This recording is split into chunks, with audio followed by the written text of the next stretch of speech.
আপনারা দেখছেন Venkatesh entertainment channel. এই চ্যানেলটি যদি আপনাদের ভালো লাগে অবশ্যই লাইক, কমেন্টস এবং শেয়ার করবেন, আর চ্যানেলটি সাবস্ক্রাইব করে নিয়মিত চ্যানেলের সাথেই থাকবেন। ধন্যবাদ। বাৎসরিক মিলন উৎসবে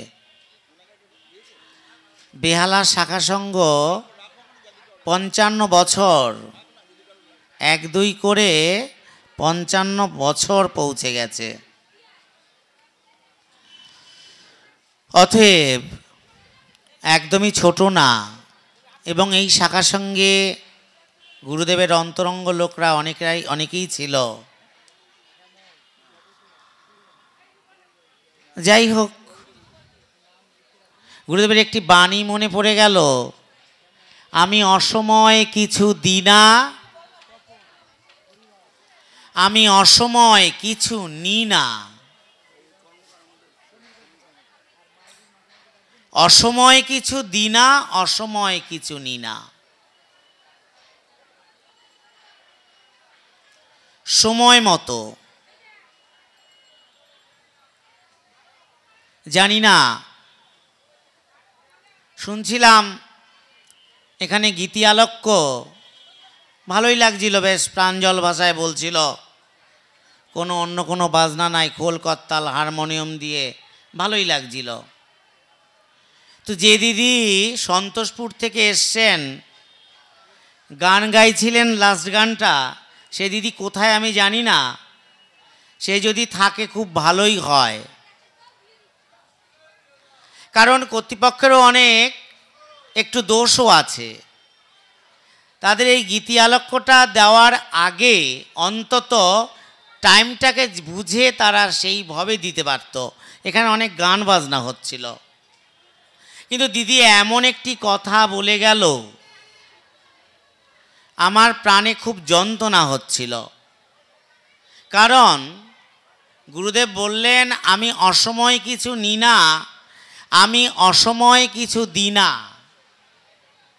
কারণ ধর্মসভার টাইমটাই ছিল ঠিক 3টা, আর সেই 3টা থেকেই শুরু হওয়ার কথা। উৎসবের প্রধান অঙ্গই হচ্ছে ধর্মসভা। গুরুদেবকে কথা দিয়েছে, উৎসবের প্রধান অঙ্গ কিন্তু গীতি আলোক্য নয়, গান বাজনা নয়। সেটা সময়ের সাপেক্ষে যেটুকু করণীয় সেটুকু করতে হবে। কিন্তু ওই দিদির জানা উচিত ছিল, এখন তাদের ধর্মসভা এই সময় হয়। দিদি জানেন না, আগে যারা ছিলেন এখানে তাবর তাবর লোকরা, তখন কিন্তু ঠিক এই টাইম মতোই শুরু হতো, বেটাইমে কিছু হতো না। সন্তোষ গুহদা অনেকেই দেখেছে, এর মধ্যে আছে, তার সামনে ওরকম, উনি তো অনেক, সুশীলদা তো অনেকক্ষণ দিয়ে বলছিলেন, নট্টদা হাত দেখালেন, কিন্তু সে কথা শুনল না। তো সে যদি থাকতেন, সে সব এরকম ছুঁড়ে ফেলে দিতেন। আমার চোখে দেখা আছে তার অনেক কার্যকলাপ। এটি বুঝতে হবে, উৎসবের প্রধান অঙ্গই হচ্ছে তার এই ধর্মসভা। তাদের যদি গীতি আলোক্য করতে ইচ্ছেই হয়, তাহলে টাইম নিয়ে গীতি আলোক্য করবে। টাইমটা কত লাগবে তার, সেই টাইমে তারা প্রধান কর্মীকে বলবে, প্রধান কর্মী সেটা ঠিক বুঝে টাইমটা ঠিক করে দেবে। কিন্তু ওই মঞ্চে বসে মাইকের সামনে আমাদের অপমান করলো, প্রকৃতপক্ষে যেটুকু অপমান উনি হয়েছে মনে করেছে, তার থেকে 10 গুণ অপমান গুরুদেবকে করে গেল। জানি না সেই দিদি আছে কিনা, তার ভাবনাটা এরকম হওয়া একদমই উচিত হয়নি।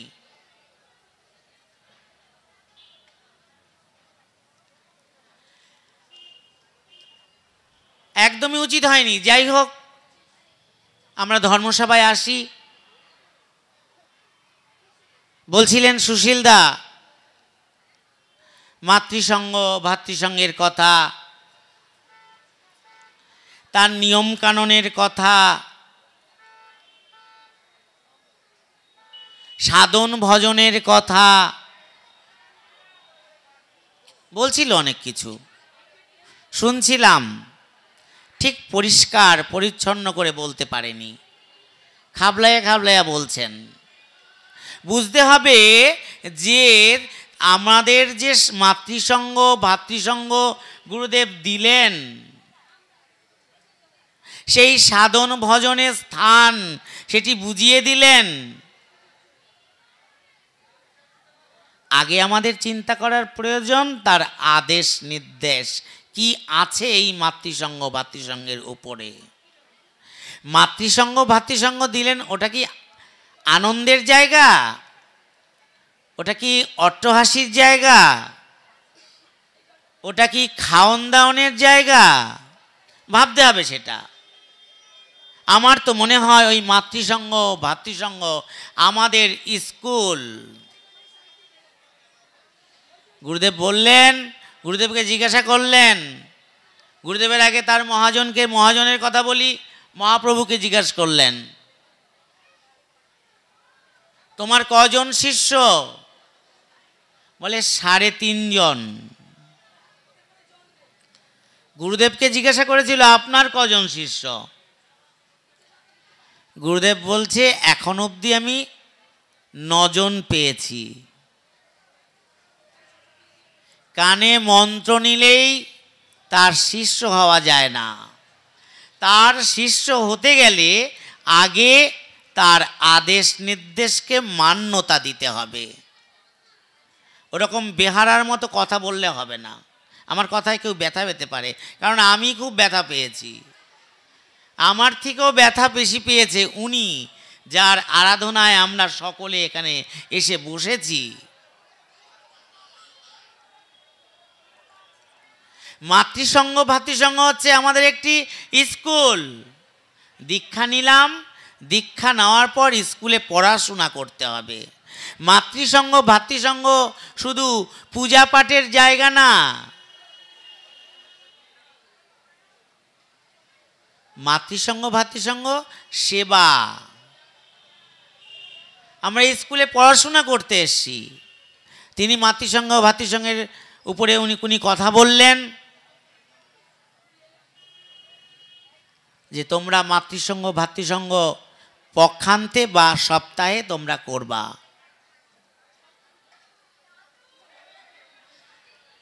ওই মাতৃসঙ্গে ভাতৃসঙ্গে এসে অঞ্জলি স্বরূপ তোমরা যা পাপ করেছো সেই পাপরাশি আমার চরণে ঢেলে দেবা। আরে ঢেলে দেওয়ারও তো একটা রাস্তা দরকার, একটা উপলব্ধি দরকার। আর আমি সর্বদাই আমি পাপ করে যাব, আর সর্বদাই মাতৃসঙ্গে ভাতৃসঙ্গে আসব, আর আমি তার চরণে ঢেলে দেব, এটাও তো হতে পারে না 1 বার 2 বার 3 বার। আমি অন্যায়ের পর অন্যায়ের কাজ করব, সেটা তো হতে পারে না। সেই জায়গা তো আমাদের হওয়া উচিত না। যখন ওই মাতৃসঙ্গ ভাতৃসঙ্গ স্কুল, সেই স্কুলে আমরা আসব, উনি আসনে বসে থাকবে, আমাদের জন্য আসন পাতা থাকবে। আমরা স্কুলে এসে শিখব।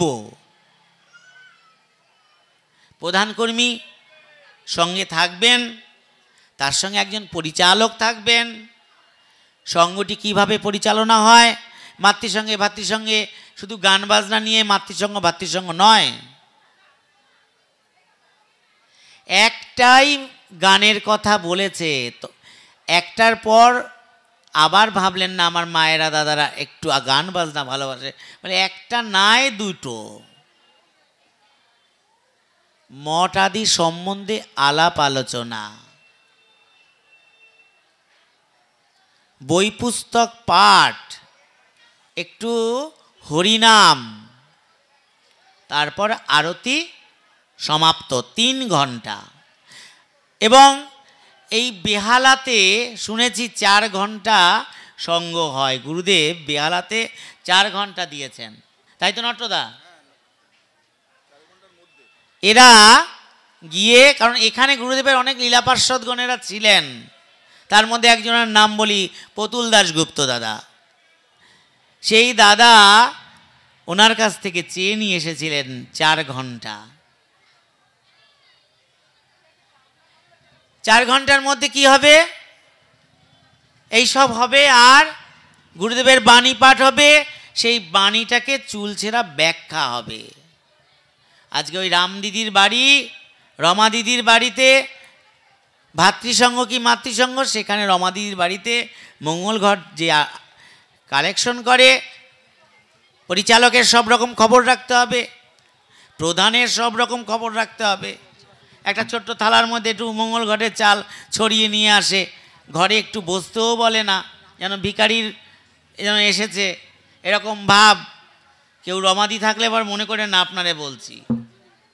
সেটি সম্বন্ধে ওই বাণী চিরন্তনী থেকে একটা সুন্দর একটা তার যে বাণী, সেই বাণীটি পাঠ হবে এবং তার ভালো চুলচেরা ব্যাখ্যা করতে পারবে সেরকম একজন লোক দরকার। প্রথম যদি শাখার সঙ্গে না থাকে, বেহালা শাখার সঙ্গে আছে, তাহলে সেটাই যেমন পারবে তেমন করবে, তাই নিয়ে পড়াশোনা করবে, একটু জানবে।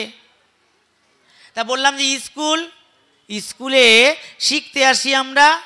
গুরুদেব বললেন তার বাণীতে, তোমরা অনারম্ভর সঙ্গ করিবে, যেখানে আড়ম্বর থাকবে না।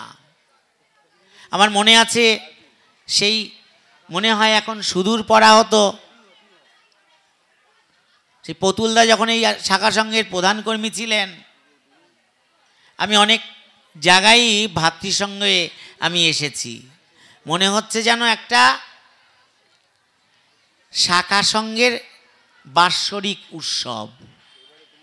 তারা বাড়িতে জায়গা দিতে পারে না, এমন অবস্থা। সেসব দিন কোথায় গেল? বড়দের মান্যতা দেওয়া কোথায় গেল সেই সব দিন? বড়দের যদি ঠিক ঠিক মান্যতা দেওয়া যায়, আমার মান্যতা সর্বদাই থাকবে সবার আগে। ওই বড়রাই দেবে আমাকে মান্যতা, সেটি মনে রাখতে হবে প্রত্যেকের, আমার আপনার সকলারই এ কথা মনে রাখতে হবে। অনারম্বর কথা বললেন, যেখানে আড়ম্বর থাকবে না। তারপর উনি বললেন শশা বাতাসা দিয়ে সঙ্গ। তাইলে আমরা গুরুদেবের আদেশ নির্দেশ যদি নাই পালন করি, আমরা গুরুদেবের কথা যদি নাই শুনি, তাইলে আমাদের শান্তি কোথা থেকে আসবে? এই উচ্ছৃঙ্খলা তো থাকবেই। তাইলে আমরা খাওয়াতে আমাদের 2 বছর পরে আমরা ভাতৃসঙ্গ পাই, ঠিকই তো।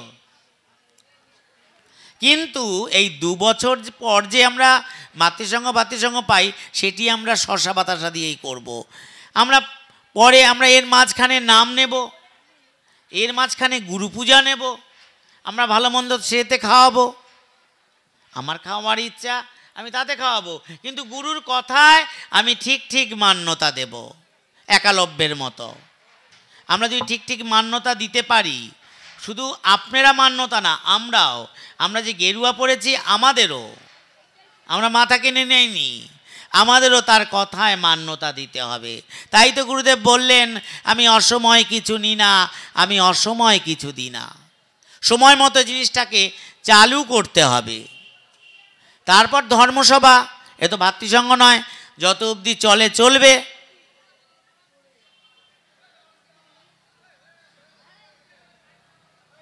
আর এই ভাতৃসঙ্গ মাতৃসঙ্গে কি হয়? 4 যুগের সাধন ভজন। বলছিলাম ভাগবত পাঠের সময় আমি এসেছিলাম, তখন বলা হয়েছিল এই 4 যুগের সাধন ভজনের কথা বলা হয়েছিল। কৃতে যোদ্ধায়ত বিষ্ণু তেতায়া যজজ মখই দাপরে পরিচর্চায়াং কলিতে হরিসংকীর্তনাথ। অর্থাৎ কিনা সত্যযুগে বিষ্ণুর ধ্যানে জীবমুক্ত হয়, তেতা যুগে যজ্ঞে মুক্ত জানিও নিশ্চয়, দাপরেতে মুক্ত হয় শ্রীকৃষ্ণর সেবনে, কলিতে মুক্ত হয় মধুর হরিনাম সংকীর্তনে। সত্যযুগের ধ্যান আমরা ভাতৃসঙ্গে মাতৃসঙ্গে করি, তেতা যুগে যজ্ঞ আমরা যজ্ঞও করি। মানুষের প্রশ্ন থাকতেই পারে, যজ্ঞ তো অগ্নি জ্বালিয়ে করা হয় না, সব থেকে শ্রেষ্ঠ যজ্ঞই হচ্ছে জপ যজ্ঞ। যে মন্ত্র পেয়েছি আমরা, সেই জপ যজ্ঞ সব থেকে শ্রেষ্ঠ যজ্ঞ। দাপরে সেবা পূজা, এই তো গুরুদেবের সেবা পূজা হলো, সেই সেবা পূজা। আর কলিতে হরি সংকীর্তনাথ, মধুর হরিনাম সংকীর্তন, হরিনাম সংকীর্তন করি। অতএব এই 4 যুগের সাধন ভজন মিশ্রিত করে আমাদের মাতৃসঙ্গে দিলেন, এবং সেটি উনি স্কুল খুললেন। সেই স্কুলের ছাত্রছাত্রী আমরা প্রত্যেকেই, এবং সেখান থেকে আমরা কিভাবে সাধন ভজন করব, কিভাবে তার গুণকথা বলবো, কিভাবে তার গুণকথা চিন্তা করব। গুরুদেব বললেন, যে আমায় স্মরণ করে তাকে আমি স্মরণে রাখি। সেই স্মরণের জায়গাটি আমাদের কি করে থাকবে?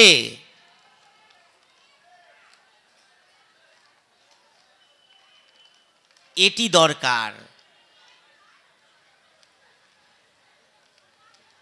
স্মরণের জায়গাটি কি করে থাকবে এটি আমাদের দরকার। নববিধানের মনে হয় সম্ভবত 3য় বিধান না 4র্থ বিধান, অন্তত যেখানে 10 জন শিষ্য থাকবে সেখানে একটি করিয়া শাখা সঙ্গ স্থাপন করিবে।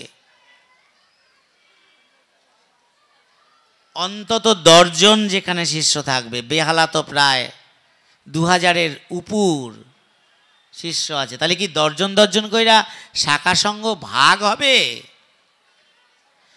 আমার মতে মিলছে না, আমি আলাদা গিয়ে সঙ্গ ভাগ করলাম। রামের মিলছে না, রাম গিয়ে ভাগ করলো। এগুলি কি সঠিকতা? গুরুদেবের এগুলো কি আদেশ নির্দেশ পালন করার কথা? যেখানে 2 সেখানে আমি নাই। গুরুদেব বললেন, যেখানে 2 সেখানে আমি নাই। অতএব সঙ্গ কথায় কথায় মুহুরে মুহুরে ভাগ করব। গুরু ভাই গুরুজনকে আমরা মুহুরে মুহুরে কথায় কথায় তার নামে গিয়ে কেস করব। এই তো আপনাদের হয়েছিল কর্মী সম্মিলন আশ্রমে। সেখানে ওই কর্মী সম্মেলনেই যারা শ্রীগুরু সঙ্গের ক্ষতি করিবে তাহারা সোজা হইয়া যাইতে পারবে না। সেইখানেই একজন গুরু ভাই মোবাইলের মধ্যে এই নিজের কথা রেকর্ড করে চারিদিকে ছেড়ে দিয়েছে যে এই কর্মী সম্মেলন হবে না। আমরা কোর্ট থেকে কাগজ তুলেছি, আমরা সেই আমাদের যে থানাটা, আমাদের থানাটার নাম কি? না নেতাজি নগরে, সেখানে আমরা কাগজ জমা দিয়েছি। কিরকম মিথ্যা কথা! আমি আবার সেই বেহালাতেই এই কথাগুলি বলছি, যে বেহালাতে বলে আমার নামে অনেক কথা উল্টাপাল্টা বলেছে। আমি আবার সেই বেহালাতেই কথাগুলি বলছি, ইচ্ছা করেই বলছি। এই কর্মী সম্মেলনে এইসব কথা প্রচার করেছে নিউ ব্যারাকপুরের লালটু ভট্টাচার্য। বুঝলেন কি দুঃখের কথা? একবার চিন্তা করে না। এরা গুরুদেবরে ভালোই বাসে না, একবার গুরুদেবরে ভয়ই পায় না। তার আদেশ নির্দেশ তো দূরের কথা, ওই গুরুদেব তো ফটো, ওই পাথরের মূর্তি, ভাবে আমি সব। একবার চিন্তা ভাবনা নাই এদের। দাড়ি রাখলেই, চুল রাখলেই, জটা রাখলেই সাধু হয়ে যায় না। তাহলে ওই রাম ছাগলও সাধু হইতো।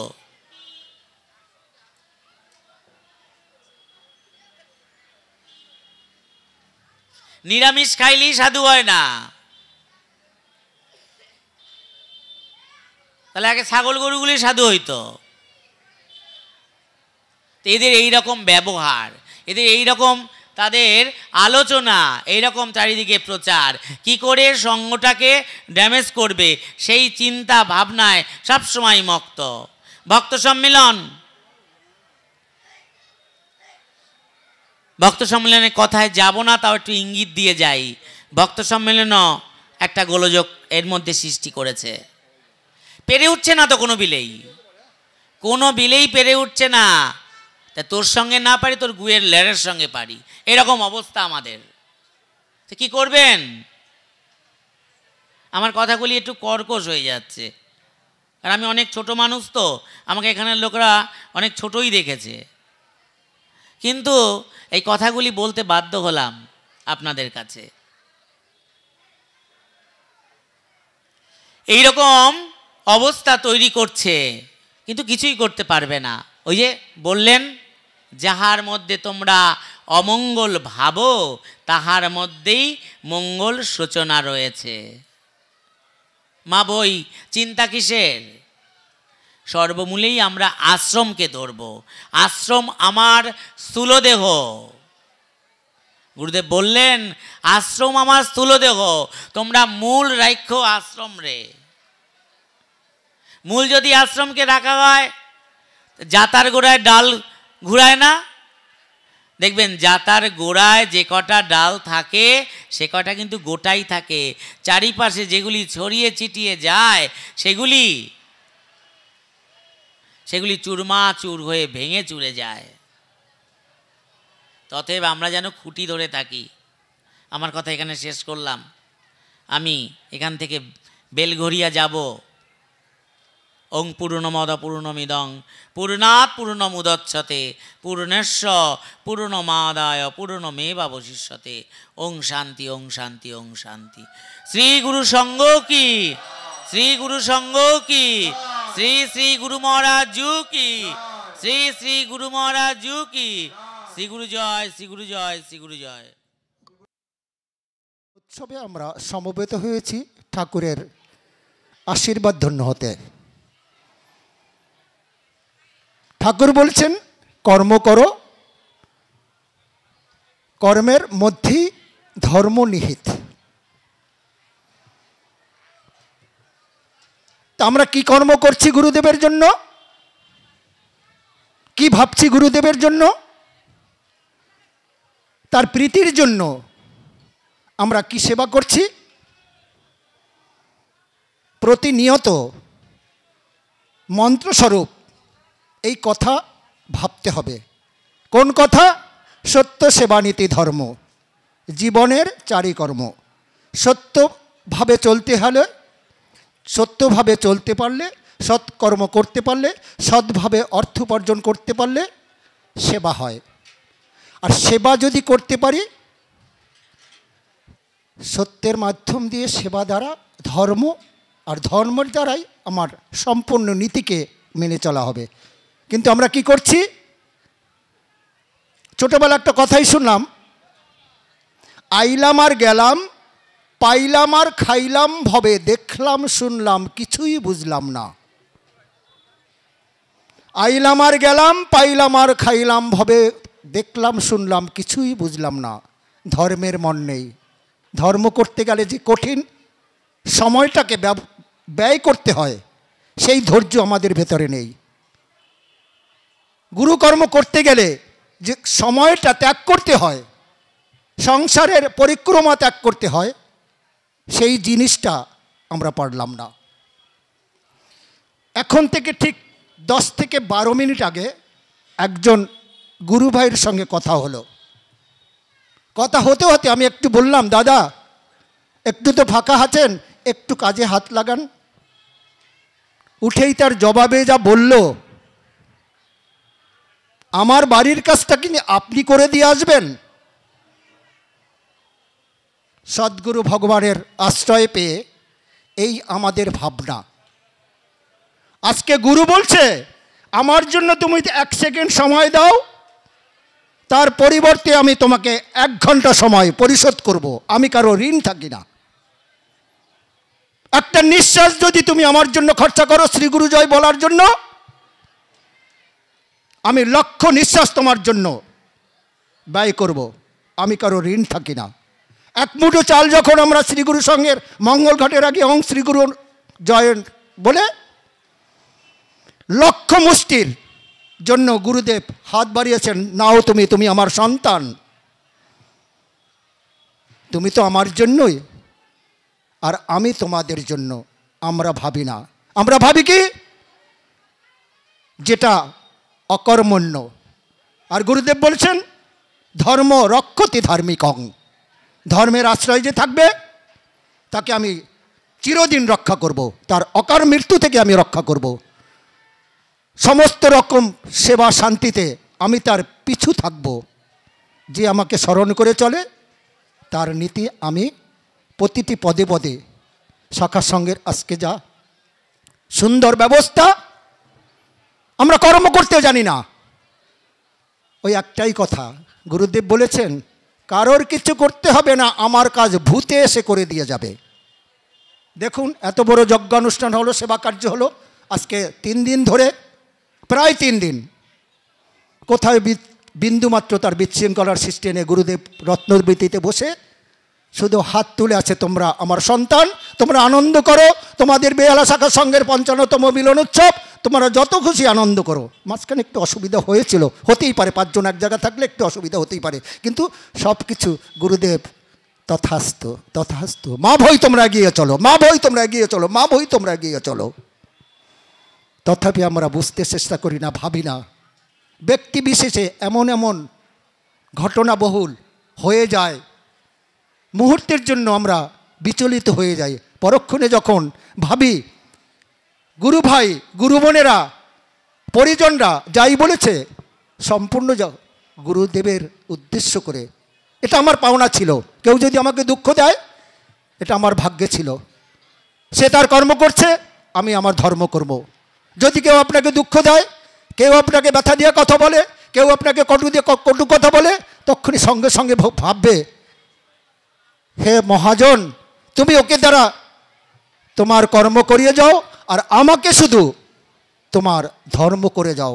পৃথিবীর সব কিছু ভুলে যাও, আমাকে ভুলিয়ে দাও, কিন্তু তোমার নাম যেন আমার মন থেকে আমি ভুলে না যাই। ধর্মের ভিতরে কোনো রকম বক্রভাব নিয়ে চলবে না। আমি যেটা বলবো গুরুদেবের উদ্দেশ্য করে আমি সেটাই করব। আমি যেটা ভাববো সেটা চিরন্তন ভাববো। আমি যেটা দেখব সেটা গুরুদেবের দৃষ্টি দ্বারাই আমি দেখব। আমি যা বলবো সেটা গুরু কথাই বলবো। গুরু কথার বাইরে যদি আমি কোনো কথা বলি অন্যায়। গুরুদেবের সামনে বসে যদি আমি কোনো রাজনীতির কথা বলি, আমি কোনো হিংসার কথা বলি, আমি কোনো দ্বিতার কথা বলি, আমি কোনো সমালোচিত কথা বলি, গুরুদেবের বুকে বড় ব্যথা লাগে। আমি কাউকে ভালোবাসতে পারি না। কেউ যদি আমাকে ভালোবাসে আমি চেষ্টা করব গুরুদেব তার প্রতি যেন আমার শ্রদ্ধা ভালোবাসা অটুট থাকে। আজকে শ্রীগুরু সংঘ যেভাবে চলছে, তার তত্ত্বাবধানে শ্রীগুরু সংঘ তথা বেহালা শাখা সংঘের প্রধান কর্মীর তত্ত্বাবধানে যেভাবে চলছে, সুন্দরভাবে চলছে, তথাপি আমি বলবো বেহালা শাখার সংঘের উদ্দেশ্যে, বেহালা শাখার সংঘের প্রধান কর্মী থেকে আরম্ভ করে প্রতিটি কর্মী যেন সচ্ছলভাবে, সুন্দরভাবে, শুদ্ধ ভাবনা নিয়ে আমরা প্রতিটি মুহূর্তে সবার সামনে যেতে পারি, সবার কাছে যেতে পারি, সবার সঙ্গে কথা বলতে পারি, সবার কথা জেনে নিয়ে গুরুচরণে নিবেদন করতে পারি, গুরুদেব অমুক একটু শরীর খারাপ আছে, তুমি একটু দেখে নিও, অমুক একটু দুরবস্থা আছে, তুমি একটু সচ্ছল করে দিও। তো গুরুদেব অমুক একটু ছেলে মেয়েকে নিয়ে দুর্ভাবনা আছে, তার দুর্ভাবনা দূর করিয়ে দেও। কিছুদিন আগে গিয়েছিলাম অস্থির কাছে, অস্থি বাস স্ট্যান্ড থেকে প্রায় 4-5 কিলোমিটার ভেতরে। ওখানে কিছু গুরু ভাই বোন আছে আমাদের, আমি বছরে 2-1 যাই ওখানে। তো একজন গুরু ভাই দিবাকর পাত্র বলে নাম, আশ্রমের অনেকেই চেনেন, পুরনো গুরু ভাইরা যারা আছে আশ্রমের, আমাদের আশ্রমে যারা পুরনো আছে তারা অনেকেই চেনে। দিবাকর পাত্র বলে একজন গুরু ভাই ছিলেন আমাদের। বছর 3-4 আগে আমাদের বাড়িতে একটু ভ্রাতৃসঙ্গ হয়েছিল, আমি গুরু ভাইকে নিমন্ত্রণ করেছিলাম। গুরু ভাইয়ের তখন বয়স ছিল প্রায় 73-74 বছর বয়স, খুব সুঠাম চেহারা ছিল। তো যথারীতি আমার বাড়িতে এলো, বাড়িতে আসার পরে ভাতৃসঙ্গ করলো, ভাতৃসঙ্গ করার পরে ভাতৃসঙ্গে যথারীতি প্রসাদ গ্রহণ করলো। গ্রহণ করার পরে যখন যাচ্ছে তখন আমার গৃহিণী বলল, দীপকরদা আপনি আজকে যাবেন না, আমার কাছে থাকুন আমাদের বাড়িতে। দীপকরদা বলল, না তোমার বাড়িতে থাকবো না, আমি আজকে আশ্রমে যাব, সারা রাত নাম করব, কালকে সকালে আমি বাড়ি যাব। যথারীতি উনি চলে গেলেন। যেহেতু আশ্রমের কথা বলেছেন, সারা রাত্র নাম করবে, আমার গিন্নি আর বাধা দিলেন না, চলে গেলেন। চলে গিয়ে সারা রাত ওকে নাম করলেন। নাম করার পরে পরের দিন সকালবেলা আমাদের বাড়ির কাছে ওনার একটা নাতনি থাকে, তো আমাদের বাড়ি ছাড়িয়ে যেতে হয়। তো ওনার নাতনির বাড়িতে গেলেন। নাতনি আবার সঙ্গে সঙ্গে ফোন করে জানিয়ে দিল, দিদা দাদু কিন্তু এখানে চলে এসছে, হ্যাঁ ওনার একটু শরীরটা খারাপ, তোমার বাড়ি যাওয়ার কথা বলেছিল, আর মনে হয় যেতে পারবে না, এখান থেকে আমি ওনার বাড়িতে দিয়ে আসব। তো দুদিন খুব শরীর খারাপ থাকার পরে একটু ওষুধপত্র খাওয়ার পরে সুস্থ হওয়ার পরে ওনাকে যথারীতি বাড়িতে দিয়ে এসছেন। যেদিন বাড়িতে দিয়ে আসলেন ঠিক তার 72 ঘন্টার ভেতরে দাদা আমাদের ছেড়ে চলে গেলেন। চলে যাওয়ার পর তার স্ত্রী খুব দুরবস্থায়, এত দুরবস্থায় আছে যা ভাবা যায় না, যা ভাবা যায় না। ওনার ঘরের মেঝেতে পা দিলে, বর্ষাকালে পা দিলে পা ডেবে যায়, এত নরম তার ঘরের মেঝে। তো যখনই যাই খুব কান্নাকাটি করে, খুব ভালোবাসে গুরুদেবকে। আমি যাওয়ার পরে মঙ্গল ঘটের একটু চাল বার করে দিল।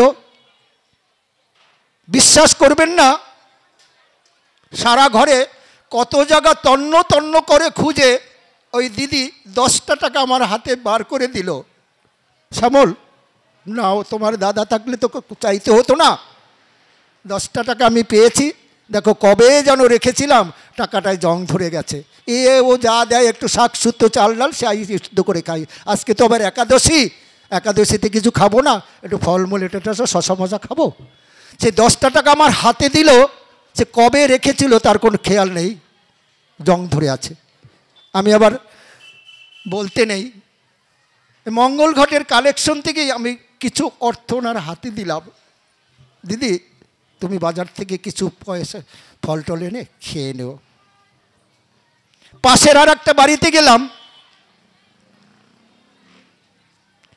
সেই সব পরিবারকে স্বচক্ষে না দেখলে বোঝা যায় না এক একটা পরিবার এখনো আমাদের শ্রীগুরু সংঘাস্থিত কত দুরবস্থায় আছেন।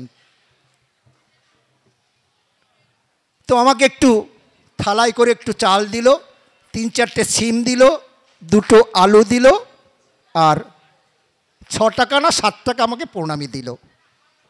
দেওয়ার পরে আমি বললাম, উৎসব সামনে, আপনি মানে হাসি খুশি বলে ট্যাংরামি করে, সামনে উৎসব কদিন পরে তুমি এইটুকু চাল দিলে কেন? বলে কি, দাদা কালকে 2 কেজি চাল নিয়ে এসেছিল, সকালবেলা 2 বেলা 3 বেলা খেয়েছি, যেটুকু ছিল সেইটুকু তোমাকে দিয়ে দিলাম। আর কি বলছো তুমি? রেশনের চাল হাতে নিয়ে, পুরো রেশনের চাল। আমি বললাম, তোমরা এই চাল কত করে কিনেছো? ও 30 টাকা করে। 2 কেজি চাল 60 টাকা নিল? বলে হ্যাঁ। গুরুদেব বলছে, হে মঙ্গলঘট কর্মী, তোমরা যখন কোনো গৃহস্থের বাড়ি মঙ্গলঘট আদায় করার জন্য যাবে, যদি কোনো গৃহস্থকে দেখো অন্য কষ্টে আছে, ব্যাগ উব্বুর করিয়া ঢালিয়ে দিয়ে তুমি চলে যাবা, আর তার দুরবস্থার কথা সেখানে বসে আমাকে জানাবে।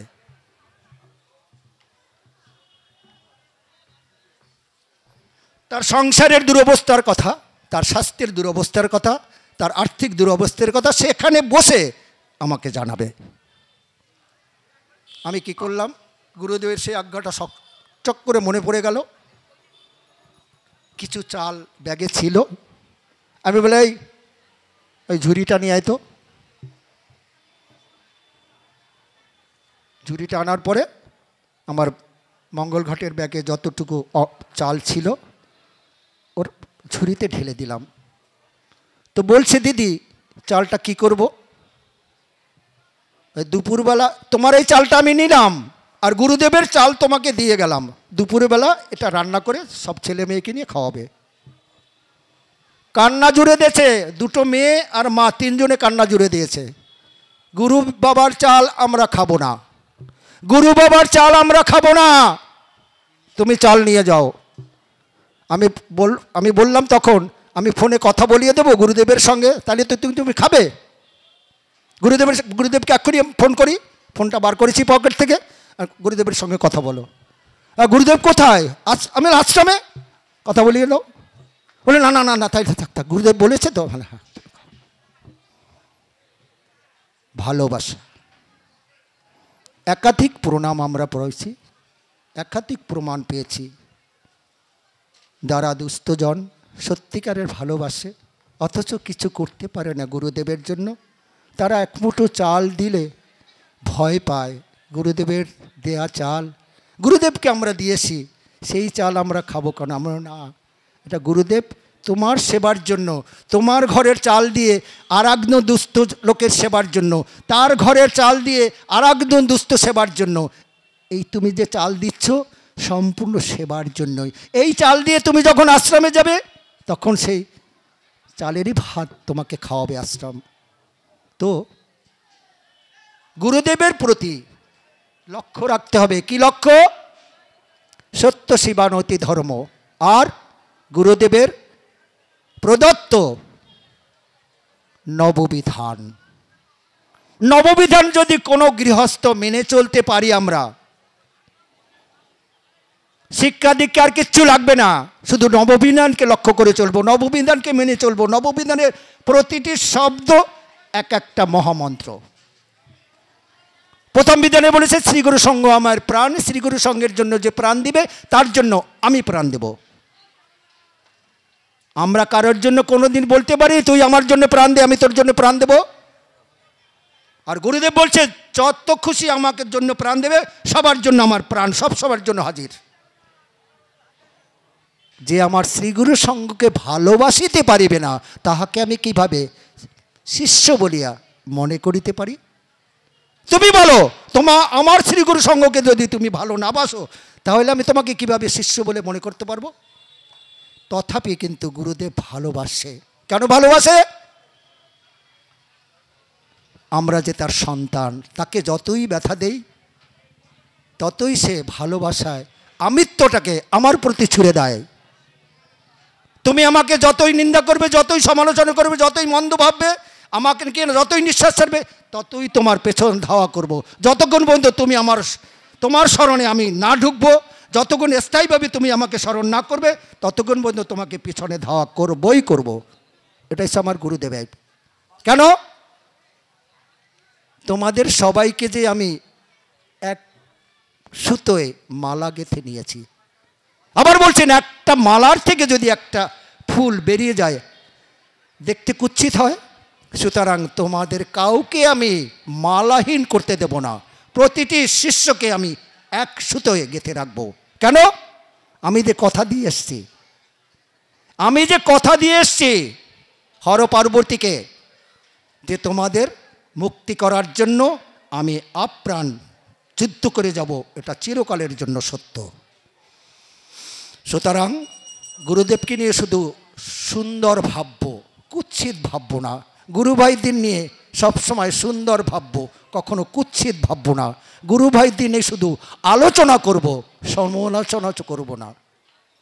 আলোচনা যদি না পারি সমালোচনাও করব না। ভালো যদি না বাঁচতে না পারি আমি মন্দও বাঁচব না। তোমার ভাবে তুমি থাকো, আমার ভাবে আমি থাকি।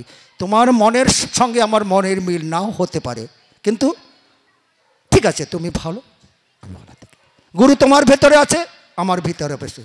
কীট থেকে পতঙ্গ পর্যন্ত ব্রহ্মময়, কীট থেকে পতঙ্গ পর্যন্ত ব্রহ্মময়। প্রতিটি জীবের মধ্যে, এমনকি বৃক্ষ লতা পাতা গাছপালা সব কিছুর ভিতরে, যতদিন পর্যন্ত আমরা গুরু দর্শন না করতে পারবো ততদিন পর্যন্ত আমাদের জ্ঞান চক্ষু অন্ধকারেই থাকবে। সুতরাং প্রতিটি মানুষকে যখন আমরা সেবার চোখে দেখব, প্রতিটি গাছপালাকে যখন আমরা ভালোবাসতে শিখবো, যেমন মধুকথায় এক জায়গায় লিখেছে বৃক্ষের ন্যায় পরোপকারিটি নেই। দেখো, ছায়াদান, ফুলদান, ফলদান, শেষ পর্যন্ত নিজেকে পুড়িয়ে তোমার অন্ন সংস্থান করে, এমন পরোপকারী দৃষ্টান্ত দ্বিতীয় কোথায়? সুতরাং বিনা কারণে একটা গাছের পত্রও ছিঁড়িতে নাই। সেইভাবে যদি আমরা ভালোবাসতে পারি, শ্রীগুরু সংঘ তথা গুরুদেবের সমস্ত কিছুকে, আশ্রম থেকে আরম্ভ করে শাখা সংঘ, শাখা প্রশাখা, শিষ্য ভক্ত, আত্মীয় স্বজন, বন্ধু বান্ধব, গাছ, রাস্তার কুকুর থেকে আরম্ভ করে বিড়াল, শাখা, যা কিছু আছে, জীব জন্তু পৃথিবীতে যত কিছু আছে প্রাণময়, আমার ভালোবাসায় পয়সা লাগবে না, শুধু তার মঙ্গল চিন্তা করব। গুরুদেব, এই গাছটি মরে যাচ্ছে, একটু বাঁচিয়ে রেখো। এই লোকটা অসুস্থ আছে, একটু ভালো করে দিও। এই কুকুরটা খুঁড়িয়ে খুঁড়িয়ে চলছে, ওর পাটা একটু ভালো করে দিও। আমি শুধু মনে মনে গুরুদেবকে জানিব। কেন? গুরুদেবের সঙ্গে আমার টেলিফোনের লাইন চিরদিনের জন্য যুক্ত হয়ে গেছে। কেন? তার মহামন্ত্র যে আমার কানে দিয়েছেন। সুতরাং মনের ভাবনা দিয়ে আমরা যদি দুটো পয়সা খরচা করে সেবা করতে না পারি, মনের ভালোবাসা দিয়ে সেবা করার চেষ্টা করব। আর সেবা করার নাম করে যদি আমি চলতে পারি রাস্তাঘাটে, গুরুদেব আমাদের প্রতিটি মুহূর্তের জন্য পাথে হয়ে থাকবে। আমি আজকের কথা এখানেই শেষ করছি। অখণ্ড মণ্ডলাকারং ব্যাপ্তঞ্জন চরাচরম তৎপদং দূষিতং যেন তস্মৈ শ্রী গুরবে নমঃ। কোথাও যদি ভুল বলে থাকি ক্ষমা করে দেবেন। ওং গুরুভ্যো নমঃ, ওং গুরুভ্যো নমঃ, ওং শ্রী গুরুভ্যো নমঃ।